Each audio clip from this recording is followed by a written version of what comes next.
right? Let me come here. Remember, Fort Bayou boat launch, number 7 right here. See what I'm saying? Cool. Let's go back, right? 1947, the vessel was trailered to blank Cardinal Lane. That's where I think one of the boys live. I can't remember which one. I done been reading so much paperwork, all right? Okay, the last data point on record, this is the last place, is when it gets to blank Cardinal Lane, okay, which is one of the boys' houses, all right? And we understand that's the place in Biloxi. That's number 8 that you're looking at on this image. Number 8 is where the house is. Okay, Biloxi. Okay, cool. Now let her explain. Now that we got that out, so you can see visually, see the paperwork. Now let her talk, so you can understand what's happening here. I want everybody privy to what's happening here.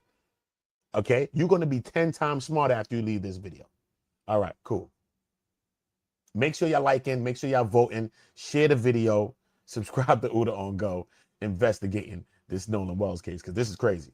So right there we have a lie. The boat did stop before going into Fort Bayou. 6 minutes later, it comes back to El Camino Road, and the vessel departed El Camino Road half an hour later, headed southwest to St. Martin Bayou, and then turned southeast into Biloxi Bay Bridge. Then they went back to the Bayou boat launch. Then the boat was taken to Cardinal Lane, which was Wyatt's residence. Now, because I am an absolute genius, I was able to find it. This was where they left and where they came back that day, then came back several times. Now, first off, why aren't we seeing footage of them returning that day? We know that Nolan was with them when they left. So why do they have the security cams from that morning, but not that night? Whose grandparents lived there? Jax Patalo, whose family owns a pharmacy. It goes back deeper than that, because George Patalo Sr., which is Jax's great-grandfather, who is deceased, as it turns out, his great-grandfather was appointed and served on the staff of Mississippi Governor Cliff Finch. As you can see, I've confirmed Jax's relation to him. And as it turns out, Cliff Finch, well, he was in the Mississippi House of Representatives from 1960 to 1964 and supported racial segregation and backed the racist governor, to preserve segregation in the state. The federal grand jury conducted a 3-year-long investigation into his administration and several state agencies, and they were all accused of corruption and mismanagement. Finch was never found guilty himself. But oh boy, we got to cook somebody next. We got to cook Officer Tatum next. I seen an Officer Tatum video where he's saying ain't no racism down there in Mississippi. No racism. I said, what the hell's going on? Now we got to get into it next. Pause. Some of his aides and appointees were indicted. And those sort of political connections seem to trickle down through the generations. So now we know why the governor got involved. And I started looking into the lawyer that's handling the defamation case from the Bart family. So from 2015 to 2018, he was state director of Americans for Prosperity. Then in 2018 to 2020, he was vice president of Stand Together while being vice president of Americans for Prosperity. Stand Together is a Charles Koch nonprofit, and Americans for Prosperity is a libertarian conservative political advocacy group affiliated with Charles Koch and David Koch. And if you don't know who the Koch brothers are, they're fucking evil. Guess who's one of the major funders for Turning Point USA? Major donors for the Koch brothers also are primary financial pillars for Turning Point USA, specifically their campus operations. And guess who used to serve as the director of urban engagement? Not only have I found more evidence of a fourth boat. No. He used to work with them, Officer Tatum? Oh my God. Wait, I got to reply. Let me just rewind that one last part before we move on, y'all. That's crazy. Wait a minute. I didn't see that part. Wait. Are primary financial pillars for Turning Point USA, specifically their campus operations. And guess who used to serve as the director of urban engagement? The director of urban engagement. We wondering about Brendan Tatum. Why is he moving like this? Why is he automatically drawing his line in the sand? For lack of a better word, no pun intended, why is he automatically believing the young men? If there was a suspect at all, not pointing no fingers at anyone, but if there was a suspect, it would be in this bunch. It would be amongst this group of people. But he's already taken a side. He's already jumped out the window to say that Nolan Wells was on cocaine when the toxicology report wasn't even performed. It said it's not even there yet. We don't have a toxicology yet, right? He's the one that stepped out on the ledge and said those things. We understand that the MDMR said that he was drinking heavily is because someone told them that, right? Who could have told them that? Obviously, Nolan's friends. Obviously, that only goes to their alibi. And I think the CTO call was just a fluff, and that's how come when the CTO operator was speaking with Wyatt on the phone, she said, is the water up to your ankles? He said, huh? I don't know. All I know is we just sinking. Just come right now. What? And then you cancel it, and then the boat does all of this. And then you go and take a nap, as he just said in that interview, Warren. They go, we got some food. It was a long day. We just ate some food and all that. But remember, let's not forget this part, okay? Let's not forget this part. On the top line up here, I'm going to read it to you. I'm reading the top paragraph, not the bottom one with this highlighted, okay?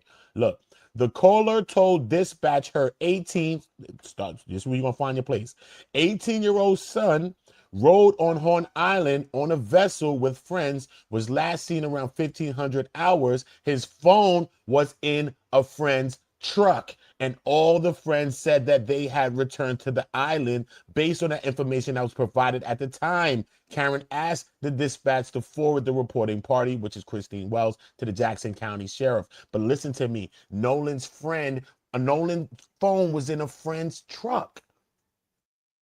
They said he basically left it because I don't even want it to get damaged, water damage or whatever the case may be. Left his phone in the truck. So they all stay at each other's houses when they go to when they go to Horn Island, right? So now headed to the island, headed to the dock first, because you got to go to the dock, and then you got to take a 25 to 30-minute boat ride to Horn Island. So that means you get up in the morning, right?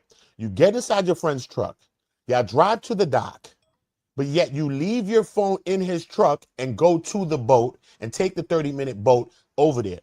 Why wasn't this talked about? Remember, he don't have no snaps. He don't have no images. He don't have this and this and that. Remember? But Officer Tatum said that he interviewed the young men, and they had videos and images from the night before, because remember, they all stay at each other's house, right? So it all make it convenient for them to all go to Horn Island, and they've done this multiple years. So they have images and videos in their phone of the night before, of them drinking, partying, having fun, whatever the case may be, right? But yet, Nolan has none. What sense does that make? And he leaves his phone in the truck, and then y'all don't bring the phone to the mother who's looking for her son? And then a missing person's only called around 10 p.m. that night? When y'all said y'all left at like 3? The last time y'all saw Nolan was like 3. But what time did y'all really depart? Because when you're getting in the water, it's 4 something. Yo, this story is just all over the place, man. Especially when it comes to Katie. I don't know, bruh. I don't know. Hold up. Let me just make sure that we ain't got nothing else to see with this sister right here. This chick right here, she doing her damn thing, homie. She is on a bumper, son. She's on a bumper. Hold up. I seen that one. Let's just watch this. We're going to go into an Officer Tatum video where he's trying to cook on Don Lemon, but he's saying there ain't no racism. But then we just seen what she just said in that last part, that he was the urban director. What? Ain't nothing urban about this man.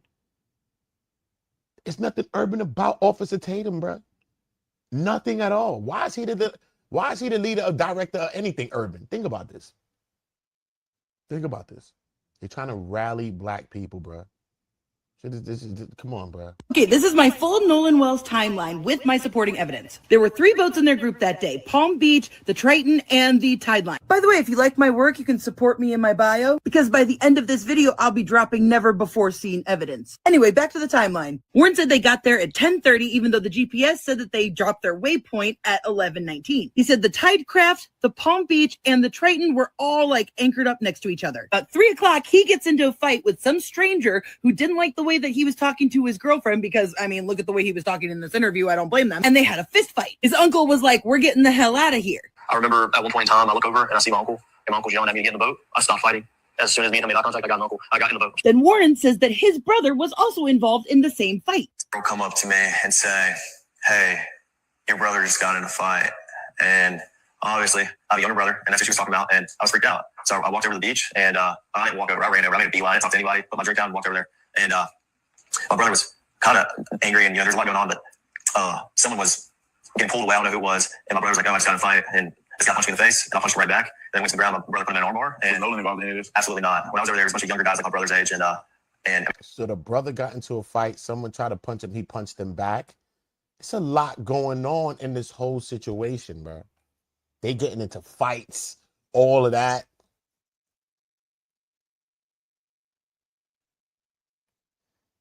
And I mean, no, I never saw no one over there. Absolutely not. But no, I never saw no one over there. Absolutely not. And okay, sorry, I just lost off. No, so you get ready to go. There's an issue with the boat. Okay, yeah. This is Went up to that. he said, sorry, I forgot where I was at just now. And then here come Officer Tatum. You said about the boat and this and this and that. Sound like a placeholder, putting you right back on track where you need to be. Bruh, he didn't do this shit live. I bet you he didn't. This had to be a video premiere. It had to be. They doctored this, bro. This whole conversation, allegedly in my own opinion, bro, is doctored, bro. Come on, son. I'm not pointing no fingers at nobody. I just do not believe that the whole truth has come out yet.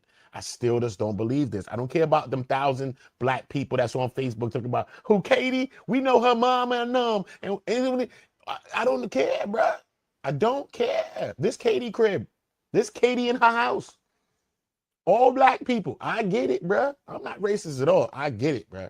But I don't know if all the truth has come out from Katie herself, from any of them young men that's on that boat, or from anybody on this island, especially the randomly 2 people that's coming out now to say they saw Nolan on the island when the boat was gone. That's weird as hell. Now they see Nolan on the island when the boat was gone. What? What? If they was being straightforward, why didn't they bring the phone to the mom? Because the phone was in the truck. When y'all got back to your truck, remember the phone's in the truck? Right here, look. Look on the top paragraph, 18 years old. You see the number 18 is going to get you your place. 18-year-old son rode to Horn Island on a vessel with friends, was last seen around 1,500 hours, and his phone was in a friend's truck. Would you leave your phone in a truck? Go to an island, say you're going to chill, get a ride back with somebody else. You still don't got your phone. You ain't going to go get your phone, bro?